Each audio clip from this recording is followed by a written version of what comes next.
शिखा रोशनी का शातिर प्लान हुआ फेल। सचिन के फोन तक नहीं पहुंच पाई।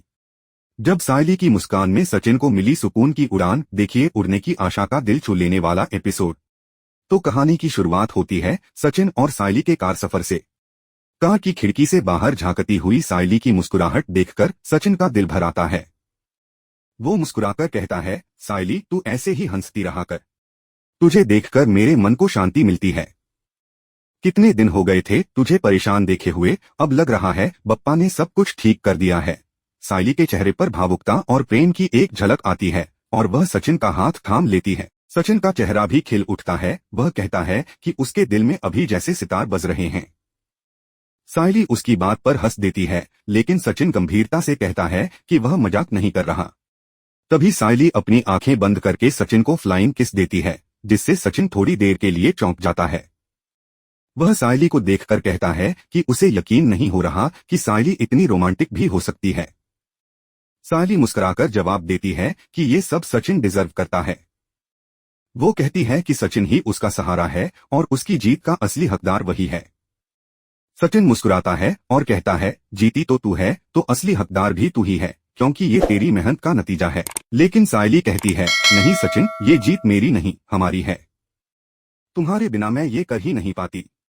जब तक तुम मेरे साथ हो मैं कभी हार नहीं सकती। सचिन उसकी बातों से भावुक हो जाता है और कहता है कि सायली तू मुझे कुछ ज्यादा ही चने के झाड़ पर चढ़ा रही है। इतना कुछ मैंने भी नहीं किया। सायली गंभीर होकर कहती है, नहीं सचिन, क्योंकि जो सपोर्ट तुमने दिया है वो किसी और से नहीं मिल सकता।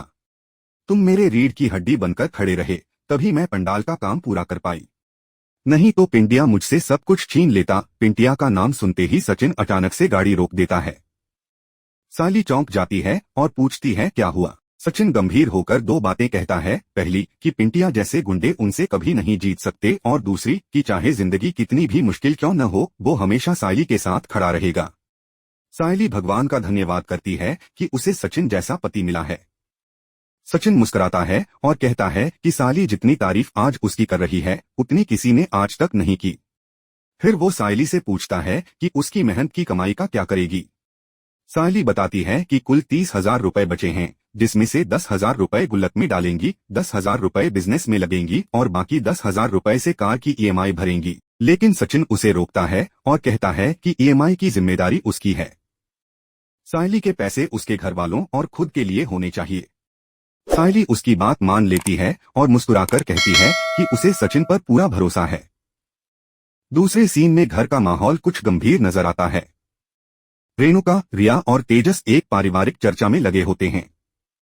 रिया, जो शायद पहले से तनाव में है, कहती है कि वो उन्हें डिस्टर्ब नहीं करना चाहती और कमरे की ओर बढ़ जाती है। जाते जाते वो आकाश से कहती है कि जब वो फ्री हो जाए तो कमरे में आए, उसे उससे कुछ जरूरी बात करनी है। रिया के जाते ही आकाश रेणुका और तेजस से कहता है कि अब रिया को ये लगने लगा है कि वह उससे झूठ बोल रहा है। वह कहता है, थैंक यू आई। रेणुका कहती है कि रिया एक नमूना है और फिर आकाश से प्रॉमिस लेती है कि वो इस बात को किसी से शेयर नहीं करेगा। आकाश भी कहता है कि वह पहले ही कह चुका है कि कुछ नहीं बताएगा, लेकिन वो उन्हें चेतावनी देता है कि जल्दी से जल्दी यह मामला सुलझा लिया जाए, क्योंकि वह अपनी बीवी से ज्यादा समय तक झूठ नहीं बोल सकता। इसके बाद आकाश कमरे में आता है जहां रिया उसका इंतजार कर रही होती है। रिया गुस्से में होती है और पूछती है कि वह उसे पिक करने क्यों नहीं आया, क्योंकि वो ट्रैफिक में फंस गई थी। आकाश माफी मांगता है, लेकिन रिया संतुष्ट नहीं होती।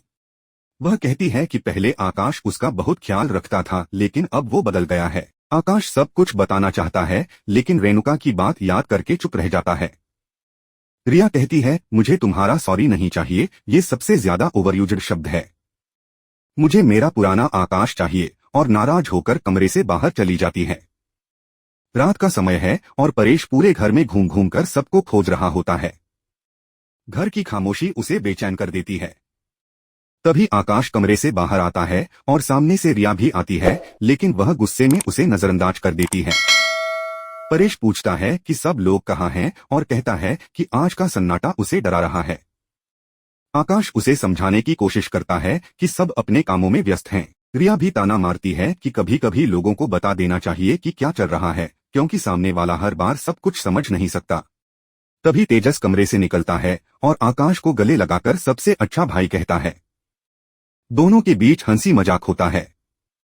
परेश ये सब देखकर खींच जाता है और कहता है कि अब सब एक एक करके एंट्री ले रहे हैं क्या।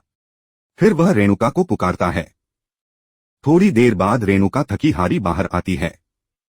परेश मजाक करता है कि क्या वह सोने जा रही है, जबकि उसने आज खाने में उसकी पसंद का खाना बनाने की बात कही थी।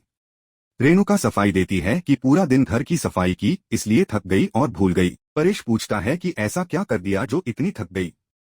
रेणुका तेजस की ओर देखने लगती है, जिससे परेश चिढ़ जाता है। तभी रोशनी घर में एंट्री करती है। परेश कहता है कि रोशनी खाना बना दे, दाल चावल भी चलेगा। रोशनी हिचकिचाती है, लेकिन तेजस उसकी तारीफ करता है और कहता है कि उसके हाथ का खाना सबसे अच्छा होता है। रिया भी मदद की पेशकश करती है, हालांकि सब्जी काटने में कच्ची है।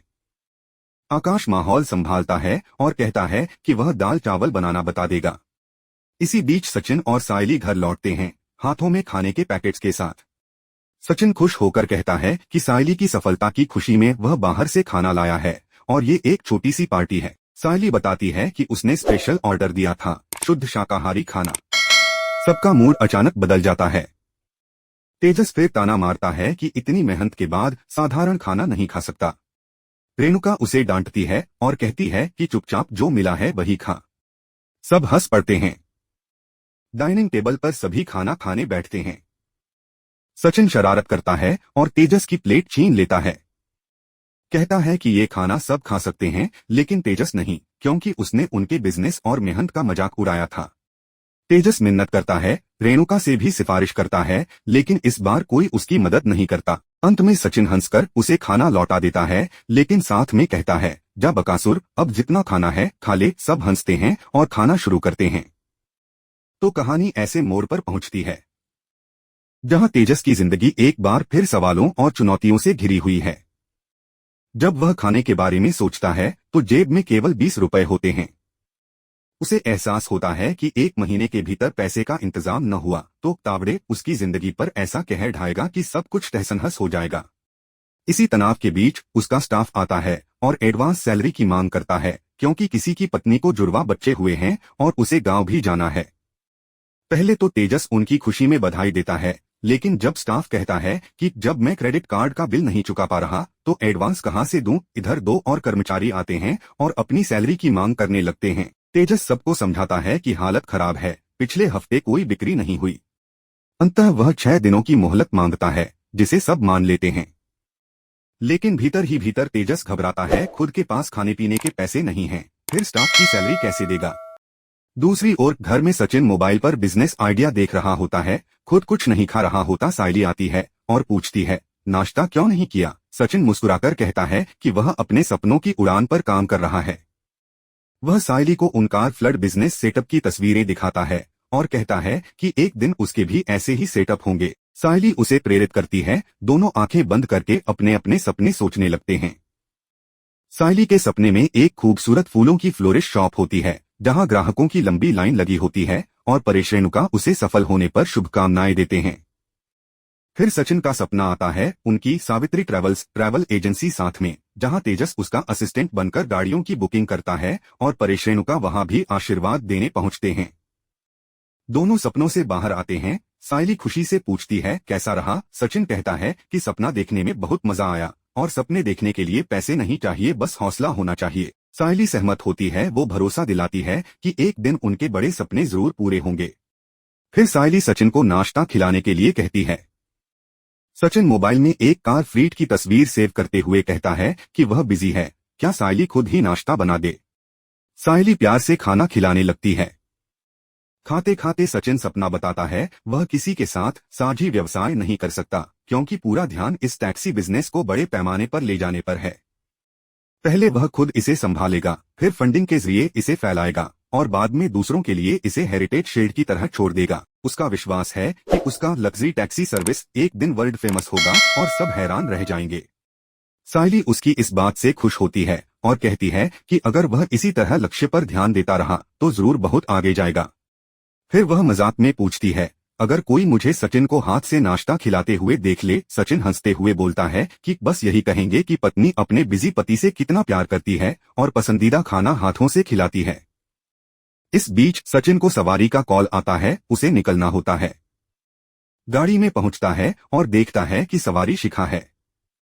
सचिन हैरान होता है, अच्छा तो यह तू ही है, मैंने सोचा कोई और होगा। शिखा मुस्कुराकर सवाल करती है, तुम क्यों ऐसा कह रहे हो? क्या किसी को मेरे कैब बुक करना अलाउड नहीं है? सचिन जवाब देता है कि जरूर है। वह शिखा को गाड़ी में बुलाकर बैठाता है। शिखा मन ही मन सोचती है, रोशनी ने उसे क्या हुक्म दिया था? उसने कहा था कि जब वो सचिन के साथ होगी तो कोई बहाना बनाकर उससे फोन मांग लेना। जैसे ही उसके पास फोन आए वो वीडियो निकालकर रोशनी को भेज देगी, माना कि यह काम जरूरी था। रास्ते भर सचिन सामान्य बातचीत करता है। शिखा से पूछता है, कहाँ जा रही हो? शिखा बताती है, डीएन नगर। ताज्जुब भरे स्वर में सचिन कहता है, रोशनी जैसी लड़की के साथ तुम्हारी दोस्ती अभी तक? शिखा जवाब देती है कि बहुत काम है मेरे पास, आईटी कंपनी में काम करती हूँ। सचिन उसे तेजी से चिढ़ाता है कि फिर भी रोशनी जैसी लड़की से दोस्ती बनी हुई है, एक नई साजिश का तड़का। एक मोड़ आता है जब शिखा फोन पर बातचीत का बहाना कर देती है और बताती है कि फोन डेड हो गया। सचिन सजेशन करता है, फोन चार्जर। शिखा कहती है कि पुराना फोन से वह चार्जर काम नहीं करता। फिर वो सीधे सचिन से फोन मांग लेती है, दोस्त को कॉल करना है, और सचिन बिना शक के फोन उसे थमा देता है। शिखा खुशी खुशी फोन खंगालने लगती है, दिलीप वीडियो निकालने की कोशिश में। सचिन बार बार पूछता है, कौन कॉल है? आवाज क्यों नहीं आ रही? हेलो। लेकिन शिखा बहाना बनाती है कि दोस्त का नंबर याद करने की कोशिश कर रही हूँ। अंततः शिखा को वीडियो मिल जाता है और अंदर से खुश हो जाती है, अब बस इसे रोशनी तक पहुंचाना होगा। तभी सायली का कॉल आ जाता है। सचिन फोन वापस मांगता है। शिखा टालती है मगर सचिन साफ कह देता है, मेरी पत्नी का कॉल मैं कभी मिस नहीं करता। अंततः शिखा फोन लौटाती है। सचिन कॉल स्पीकर पर रखते हुए सायली से बात करता है। वो जानना चाहती है कि वह कहाँ है। सचिन बताता है कि गाड़ी पर है, सवारी के साथ। सायली प्यार से कहती है, जल्दी घर आओ, उसने उसका पसंदीदा खाना बनाया है। सचिन हैरान है, इतना सब क्यों बनाया? सायली मुस्कान से बताती है, तुम मेरे लिए इतना करते हो तो मैं क्यों ना तुम्हारे लिए कुछ करूं। हल्की सी छेड़छाड़ होती है। सचिन कहता है कि वो कुछ भी कर सकता है, वादा करता है कि घर आते वक्त चॉकलेट शेक ले आएगा। सायली मना कर देती है, बोलती है, मुझे तुम्हारी जरूरत नहीं, खुद ले आऊंगी जो चाहिए। सचिन थोड़ी नाराजगी में कहता है कि घर का इतना काम करने के बाद बाहर जाकर धूप में निकलने की जरूरत नहीं है, जो चाहिए वो वह खुद ले आएगा। पर पीछे बैठी शिखा ये सब सुनती है और दिल में सोचती है, सच में ये सचिन और सायली कितने प्यारे कपल हैं।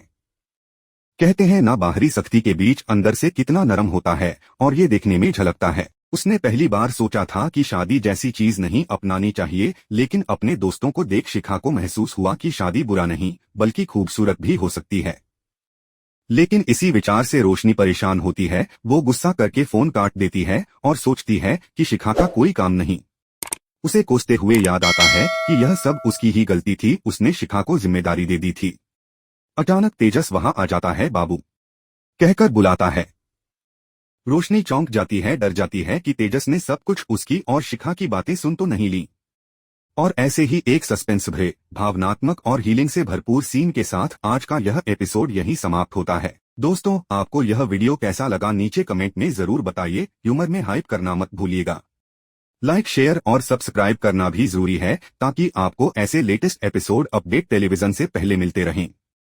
हम मिलेंगे अगले एपिसोड के रिव्यू में।